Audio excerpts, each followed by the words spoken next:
नमस्कार।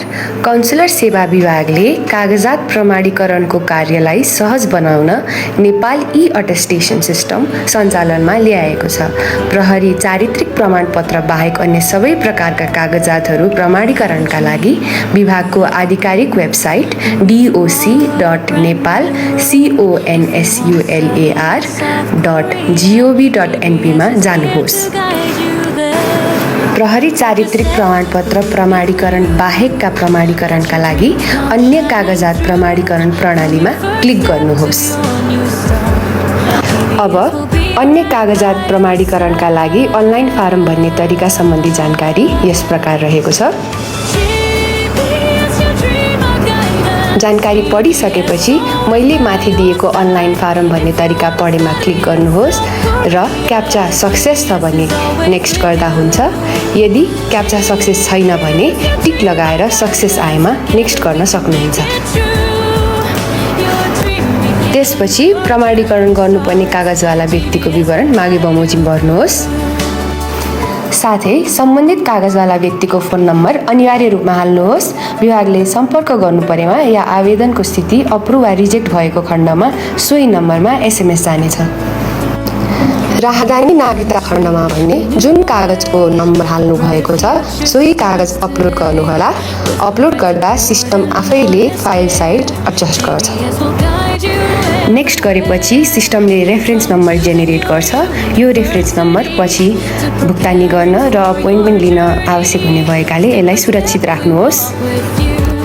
ओके गरिसकेपछि पहिलो खण्डमा प्रमाणीकरण गर्नुपर्ने कागजातहरू अपलोड गर्नुपर्ने हुन्छ। कागजातको प्रकार ड्रप डाउनमा भएको लिस्टबाट छान्नुहोस्। छानिएको कागजका लागि चाहिने सहायक कागजातहरू सम्बन्धी जानकारी तपाईँले त्यही पाउन सक्नुहुन्छ। प्रमाणीकरण गर्नुपर्ने कागजात अपलोड गर्दा रुजु प्रमाणित गर्ने निकायको सही छाप देखिने गरी अपलोड गर्नुहोस्। रुजु प्रमाणित गर्ने निकाय सम्बन्धी थप जानकारीका लागि विभागको नागरिक बडापत्र समेत हेर्न सक्नुहुन्छ। एकभन्दा बढी कागज प्रमाणीकरण गर्नु छ भने अरू थप्नुहोस्मा जान सक्नुहुन्छ। प्रमाणीकरण गर्नुपर्ने कागजात यदि लिस्टमा छैन भने अदर सिलेक्ट गरी यसरी कागजातको नाम लेखी अपलोड गर्नुपर्ने हुन्छ।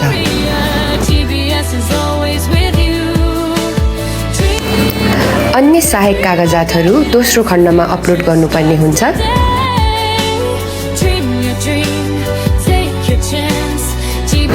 त्यसपश्चात यदि कागजवाला व्यक्ति नभई अन्य निजको घर परिवारको व्यक्ति प्रमाणीकरणका लागि विभागमा उपस्थित हुने भएमा यहाँ टिक गरी उपस्थित हुने व्यक्तिको मागे बमोजिमको विवरण भर्नुहोस्। स्वयं उपस्थित हुने भएमा नेक्स्टमा क्लिक गर्न सक्नुहुन्छ। नेक्स्ट गरेपछि तपाईँले भरेको आवेदनको प्रिभ्यू यस प्रकार देखिन्छ। यदि आवेदन विवरण ठिक छ भने सबमिटमा क्लिक गर्नुहोस्। यदि ठिक नभएमा प्रिभियसमा गई विवरण एडिट गर्न सक्नुहुन्छ। आवेदन सबमिट गर्नुहोस्। आवेदन सबमिट गरिसकेपछि तपाईँले आफ्नो आवेदन फर्म सम्बन्धी विवरण पाउनुहुन्छ। यसलाई डाउनलोड गरी सुरक्षित राख्नुहोस्। अब तपाईँको आवेदन प्रोसेसका लागि विभागमा जान्छ। विभागले प्रक्रिया बढाउन अघि आवेदनमा केही परिवर्तन गर्नु परेमा पुनः विभागको वेबसाइटमा जानुहोस्। यहाँ एडिट भ्यूमा क्लिक गरे पश्चात रेफरेन्स नम्बर र आवेदन दिँदा हाल्नु भएको राहदानी वा नागरिकता नम्बर हालेर एडिट गर्न सक्नुहुन्छ। सम्पूर्ण विवरण पुनः चेक गरे पश्चात नेक्स्ट गरी सबमिट गर्नुहोस्।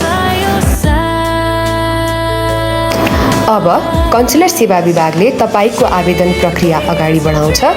तपाईँको आवेदन अवस्थाबारे जानकारी SMS मार्फत आवेदन गर्दा उपलब्ध गराउनु भएको फोन नम्बरमा आउँछ। SMS आए पश्चात फेरि विभागको वेबसाइटमा एडिट भ्यूमा गई आवेदन अवस्था चेक गर्नुहोस्। आवेदन रिजेक्ट भएको रहेछ भने उल्लेख भएको बमोजिम करेक्सन गरी पुनः सबमिट गर्नुहोस्। आवेदन अप्रुभ भएको रहेछ भने राजस्व भुक्तानी प्रक्रिया यस प्रकार अगाडि बढाउन सक्नुहुन्छ। प्रति कागज प्रमाणीकरण राजस्व 500 रुपैयाँ भुक्तानी गर्नुपर्ने हुन्छ। राजस्व भुक्तानी 3 प्रकारले गर्न सक्नुहुन्छ। पहिलो, वालेटमा गई department of consular service attestation payment service search गरी EBP नम्बर र रकम हाली पेमेन्ट गर्ने।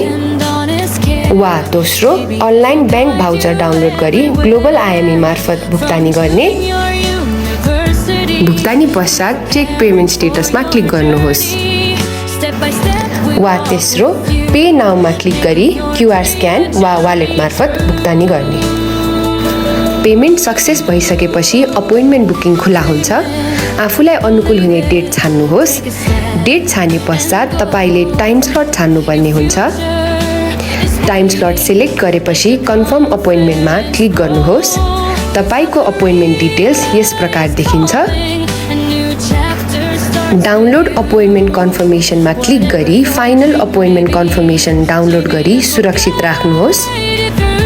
अपोइन्टमेन्ट डेट र टाइम स्लटमा विभागमा उपस्थित हुँदा सक्कल प्रमाणीकरण गर्नुपर्ने कागजात र फाइनल अपोइन्टमेन्ट कन्फर्मेसन अनिवार्य रूपमा पेश गर्नुपर्ने हुन्छ। धन्यवाद। कन्सुलर सेवा विभाग, त्रिपुरेश्वर, काठमाडौँ।